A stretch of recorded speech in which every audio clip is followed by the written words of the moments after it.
अभी तक आपने हमारे एजुकेशन चैनल को सब्सक्राइब नहीं किया है तो रेड बटन पर क्लिक करके सब्सक्राइब कर लें और बेल आइकन को ऑल पर प्रेस कर लें ताकि आने वाली वीडियोस के नोटिफिकेशन आप तक पहुंच जाए सबसे पहले।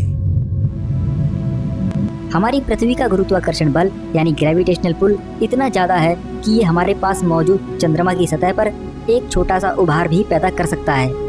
पृथ्वी और चंद्रमा के बीच मौजूद गुरुत्वाकर्षण इतना प्रभावशाली है कि ये दोनों ही सेलेस्टियल बॉडीज यानी खगोलीय पिंडों में खिंचाव भी शुरू कर सकता है, जिसकी वजह से एक पर्टिकुलर पोजीशन पर इन दोनों ही बॉडीज की शेप में अंतर देखा जा सकता है। पृथ्वी पर ये खिंचाव या फैलाव आमतौर पर आपको टाइड्स यानी समुद्र में पैदा होने वाले ज्वार भाटे के रूप में देखने को मिलते हैं, जहां समुद्र का स्तर घटता और बढ़ता हुआ नजर आता है। हमारे चंद्रमा पर भी पृथ्वी द्वारा तनाव पैदा होता है, जिसे अक्सर लूनार बॉडी टाइड कहा जाता है, जिसे आमतौर पर चंद्रमा की सतह की वजह से देख पाना बेहद मुश्किल होता है। हमारी पृथ्वी और चंद्रमा का आकार इतना बड़ा है कि इस गुरुत्वाकर्षण तनाव को देख पाना और मापना काफ़ी चुनौती भरा होता है। नियमित दूरी पर होने की वजह से हमारी पृथ्वी पर चंद्रमा द्वारा टाइड्स एक नियंत्रित तरीके से पैदा होते हैं, जिसकी वजह से उसमें मौजूद जीव जंतुओं का जीवन संतुलित रहता है। अगर हमारे सौरमंडल में अचानक चंद्रमा गायब हो जाए तो ये टाइड्स बेहद कम मात्रा में आएंगे, जो कई समुद्री जीवों को खत्म भी कर सकता है। और अगर चंद्रमा की दूरी काफ़ी कम हो जाए तो समुद्र में विशाल लहरें भी उठने लगेंगी। ये तो हम सभी जानते हैं कि अर्थ की रोटेशन और सन यानी हमारे सूर्य की वजह से हमारी पृथ्वी पर मौसम बदलते रहते हैं, पर ध्यान देने वाली बात यह है कि हमारा क्लाइमेट यानी मौसम काफ़ी हद तक हमारे चंद्रमा की वजह से ही स्टेबल बना रहता है। चंद्रमा की ही वजह से हमारी पृथ्वी की रोटेशन एक्सिस यानी धुरी लगभग 23.4 डिग्री के एंगल पर झुकी हुई है, जिसकी वजह से सालों से हमारी क्लाइमेट साइकिल मेंटेन्ड है।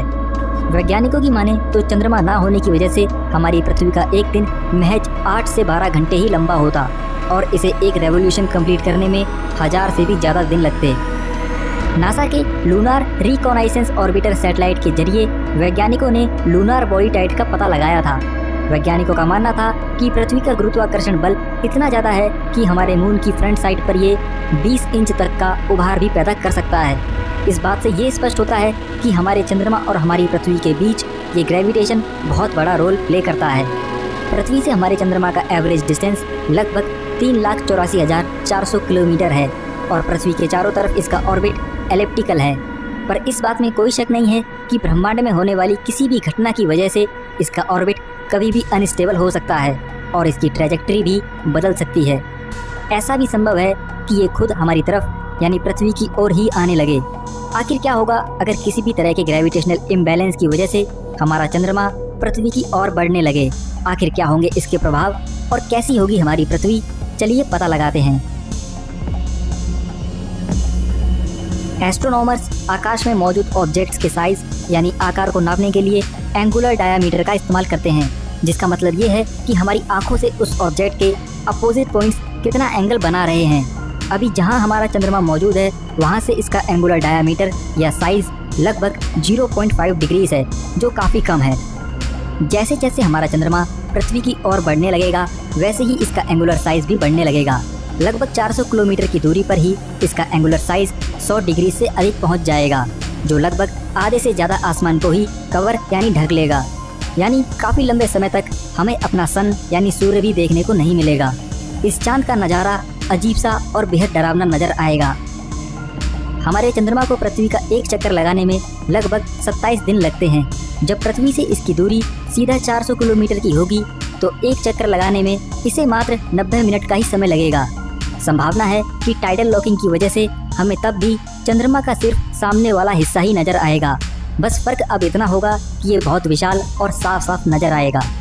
टाइडल लॉकिंग वो कंडीशन होती है जब किसी ऑर्बिटिंग ऑब्जेक्ट की रोटेशन पीरियड और ऑर्बिटल पीरियड सेम होते हैं, जिसकी वजह से उसका सिर्फ सामने का ही हिस्सा नजर आता है, जैसा कि हमारे चंद्रमा के साथ होता है।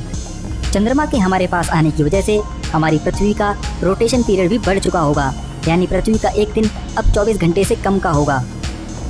पूर्ण चंद्र यानी फुल मून की ब्राइटनेस हमारे सूर्य से लगभग 4 लाख गुना कम होती है, जिसका असर हमारी आंखों पर नहीं पड़ता।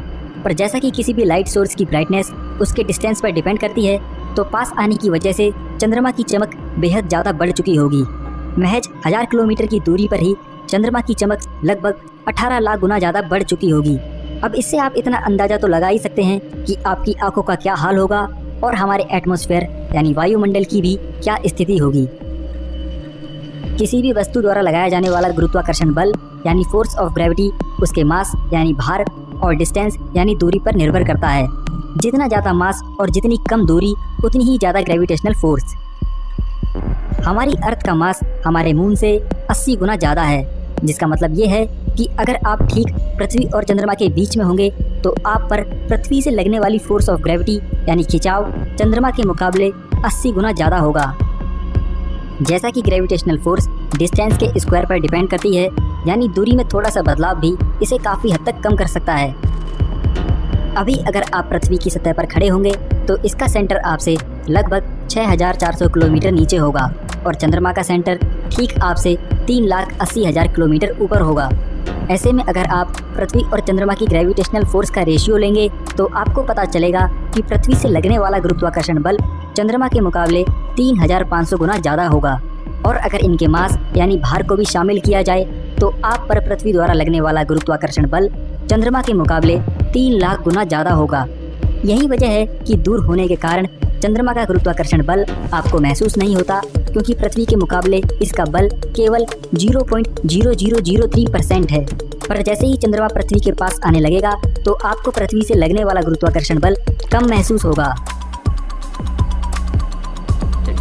मात्र 400 किलोमीटर की दूरी पर चंद्रमा होने की वजह से उसकी फोर्स ऑफ ग्रेविटी पृथ्वी का 1/10 यानी 0.1% होगी।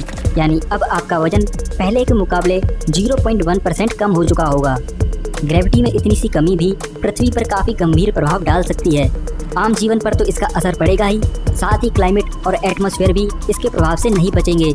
यानी अगर चंद्रमा और पास आएगा तो पृथ्वी पर मौजूद जनजीवन ही अस्त व्यस्त हो जाएगा। जैसा कि आपको बताया गया है कि हमारी अर्थ और मून के बीच टाइडल फोर्स काम करती है, जिसकी वजह से हमें इनकी सतह पर उभार और खिंचाव नज़र आता है। करंट सिचुएशन में मून की टाइडल फोर्स की वजह से हमें कुछ मीटर लंबे ही टाइड्स यानी ज्वार भाटे नज़र आते हैं। पर जैसे जैसे चंद्रमा पृथ्वी की ओर बढ़ने लगेगा तो इन टाइड्स की लंबाई भी 1 लाख गुना बढ़ चुकी होगी। यानी कि अब कई किलोमीटर लंबी समुद्री लहरें पृथ्वी को पूरी तरह से जलमग्न करने की कगार पर होंगी। चंद्रमा की वजह से लगने वाला खिंचाव पृथ्वी की सतह को गर्म भी कर सकता है, क्योंकि इसका असर पृथ्वी के अंदर मौजूद लेयर्स पर भी पड़ेगा, जहां से मैग्मा या लावा इसकी सतह पर भी आ सकते हैं। यानी कि पृथ्वी का महाविनाश होना लगभग तय होगा। पर जरा रुकिए, आखिर चंद्रमा का क्या होगा? सेलेस्टियल मैकेनिज्म में एक टर्म आती है रॉश लिमिट, जो अक्सर हर सेलेस्टियल बॉडीज पर लागू होती है।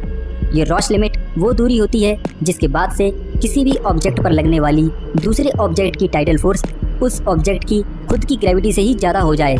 यानी कि इस लिमिट के बाद उस ऑब्जेक्ट पर खिंचाव की मात्रा इतनी बढ़ जाती है कि वो उसे तहस नहस ही कर डालते हैं। पृथ्वी और चंद्रमा के बीच मौजूद रॉश लिमिट का माप है लगभग 18,000 किलोमीटर। यानी कि अगर चंद्रमा पृथ्वी से 18,000 किलोमीटर से कम की दूरी पर आने लगेगा तो पृथ्वी की टाइडल फोर्स इसे नष्ट कर डालेंगी। यानी खुद चंद्रमा भी अपना वजूद खो बैठेगा। फिलहाल तो दोस्तों वैज्ञानिकों को ऐसा कोई प्रमाण नहीं मिला है जो इस बात को जस्टिफाई कर सके, और हो सकता है कि भविष्य में हमें ऐसा देखने को भी ना मिले। पर चंद्रमा का असली रूप जानना हमारे लिए बेहद ज़रूरी है, क्योंकि शुरुआती दौर में तो ये वाकई में पृथ्वी के काफ़ी पास ही था। सो दोस्तों, आपको वीडियो कैसा लगा कमेंट करके ज़रूर बताएं, और वीडियो को लाइक एंड शेयर करते हुए चैनल को सब्सक्राइब करना ना भूलें।